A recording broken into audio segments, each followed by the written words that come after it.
भारत निवडणूक आयोगाने विशेष सफल पुनरीक्षण कार्यक्रम 2026 लागू केलेला आहे। या कार्यक्रमाअंतर्गत प्रत्येक पात्र मतदारांची मतदार यादीत नोंदणी व्हावी, तसेच कोणत्याही अपात्र नावाचा समावेश होऊ नये या दृष्टीने हा कार्यक्रम हाती घेण्यात आला असल्याबाबतची माहिती जिल्हाधिकारी विनय गौडा जीसी यांनी माध्यमांद्वारे बोलताना दिली। नमस्कार, मी विनय गौडा जीसी, जिल्हाधिकारी छत्रपती संभाजीनगर। माननीय भारत निवडणूक आयोगाने विशेष सखोल पुनरीक्षण कार्यक्रम 2026 लागू केलेला आहे। हा कार्यक्रमाअंतर्गत प्रत्येक पात्र मतदारांची मतदार यादीत नोंदणी व्हावी आणि कोणत्याही अपात्र नावाचा समावेश होऊ नये या दृष्टीने हा कार्यक्रम हाती घेण्यात आलेला आहे।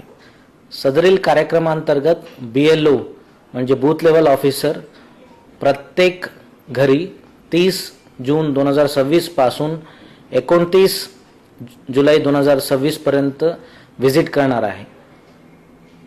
माझा सर्व मतदार बंधू आणि भगिनींना विनंती आहे की तुम्ही तुमच्या आई वडील या आजोबा यांच्या 2002 मध्ये असलेला मतदार यादीचा तपशील काढून ठेवावे, ताकी जेव्हा BLO येतील तो त्यांच्याकडे हा तपशील तुम्हाला देता येतील। गृहभेटी दरम्यान BLO प्रत्येक मतदारांकडून एन्युमरेशन फॉर्म म्हणजे EF फॉर्म भरून घेणार आहे। त्याच्यासाठी सर्व मतदारांनी सहकार्य करावे आणि ज्यांच्याकडे 2002 मधील तपशील नाही आहे तो त्यांनी इलेक्शन कमिशन ऑफ इंडियानी दिलेला लिस्ट ऑफ डॉक्युमेंट्स मधील काही डॉक्युमेंट्स तुम्ही सोबत देऊ शकतात।